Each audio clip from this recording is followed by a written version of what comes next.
সুপ্রিয় ষষ্ঠ শ্রেণীর শিক্ষার্থী, পার্থ স্টাডি চ্যানেল পক্ষ থেকে সবাইকে জানাই আন্তরিক শুভেচ্ছা। এই পর্যায়ে আমরা ষষ্ঠ শ্রেণীর গণিত বইয়ের প্রথম অধ্যায়ের 1.3 নিয়ে আলোচনা করব।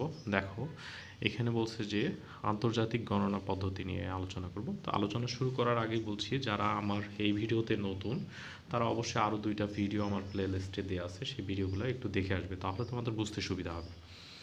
তো দেখো, আন্তর্জাতিক গণনা পদ্ধতি সম্বন্ধে আমরা জানার চেষ্টা করি। বলছে এই পদ্ধতিতে একক থেকে বিলিয়ন পর্যন্ত স্থানগুলো নিচের নিয়মে পরপর সাজানো হয়। তো আমরা একটু যদি দেখি গণনা পদ্ধতিটা কেমনভাবে দিয়ে আছে, একক, দশক, শতক, হাজার এই পর্যন্ত দেশীয় পদ্ধতির সাথে পুরোপুরি মিল আছে। তারপরে দেখো মিলিয়ন, তারপরে বিলিয়ন, এইটুকু একটু ডিফারেন্স। তাই এখন দেখো আমরা একটু বোঝার চেষ্টা করি। বলছে একক, দশক ও শতকের ঘরের অঙ্কগুলো আমাদের দেশীয় রীতিতেই পড়া ও কথায় কথায় প্রকাশ করা হয়। আমরা দেশীয় রীতিতে যেভাবে শিখে আসছি যে একের ঘর থাকলে কিভাবে প্রকাশ করতে হয়, দশকের ঘর থাকলে কিভাবে প্রকাশ করতে হয়, শতকের ঘর থাকলে কিভাবে, হাজারের ঘর থাকলে কিভাবে, সেম রীতিতে আমরা প্রকাশ করব। শতকের ঘরের বাম দিকের ঘরটি হচ্ছে হাজার। আমরা দেখতে পাচ্ছি শতকের ঘরের বাম দিকে কি আছে, হাজার আছে। হাজারের এখন হাজারের ঘরে অনূর্ধ্ব 3 অঙ্ক বিশিষ্ট সংখ্যা লেখা যায়। তার মানে হাজারের ঘরের পরে আন্তর্জাতিক রীতিতে সর্বোচ্চ তুমি 3টা ডিজিট ব্যবহার করতে পারবে, 3টা অঙ্ক ব্যবহার করতে পারবে, দেখতে পাচ্ছ।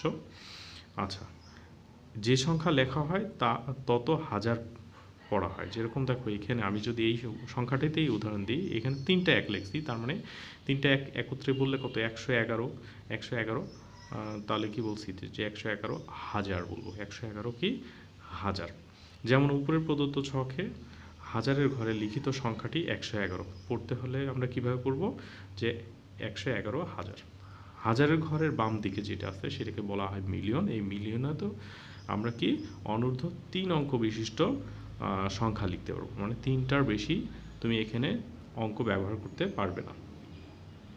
যে সংখ্যা লেখা হয় সেটা মিলে যেটা যেটা হয়, যেমন দেখো এখানে 3টা অঙ্ক লিখে আমরা কত 111 পাচ্ছি, তাহলে 111 মিলিয়ন বলবো। বলার সময় আমরা কি বলবো, এই যে বলছে যে 111 এবং পড়তে হয় 111 মিলিয়ন, এটা বলার সময় কি বলতে হয়, মিলিয়ন বলতে হয়।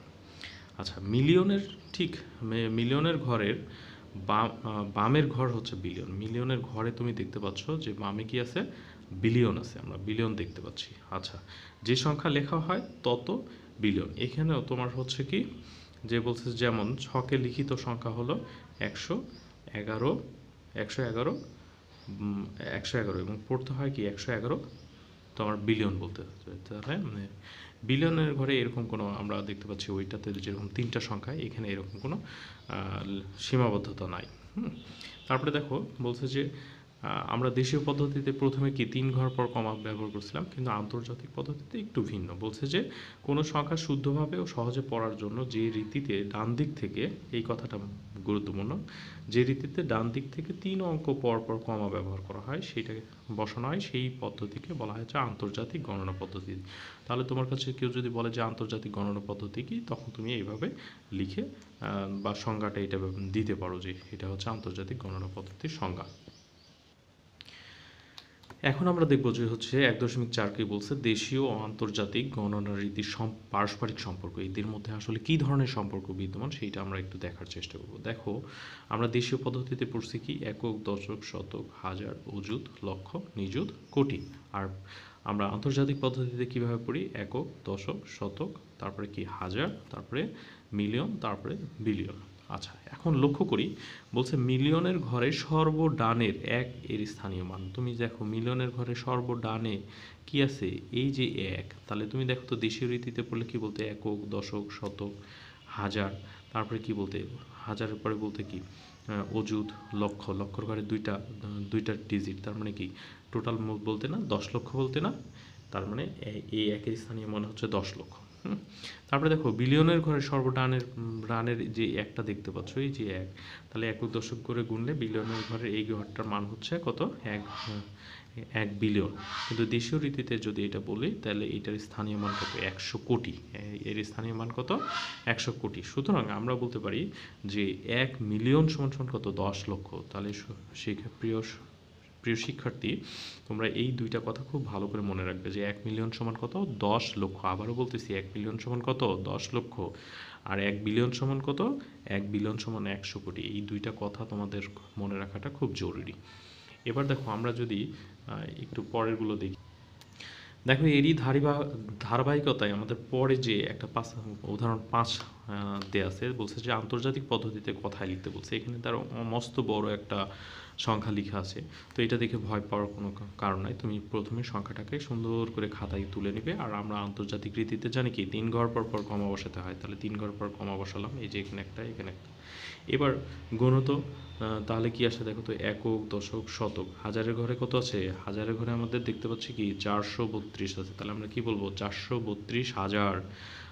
এখানে কি 4। আচ্ছা, তারপরে দেখি তাহলে একক, দশক, শতক, হাজার, তারপরে কি হাজারের পরে কি মিলিয়ন, তার মানে 340 মিলিয়ন। আর হচ্ছে মিলিয়নের পরের ঘর কি বিলিয়ন, তাহলে বিলিয়নের ঘরে কত? 204। তার মানে আমরা যদি পুরো সংখ্যাটাকে বলি তাহলে 204 বিলিয়ন 340 মিলিয়ন 432 কি হাজার 4।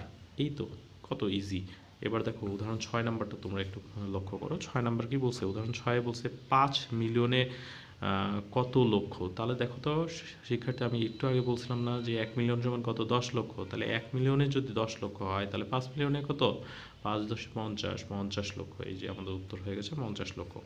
আবার যদি দেখো যে আমরা একটু আগে শিখাইছিলাম যে 1 বিলিয়ন সমান কত? 100 কোটি।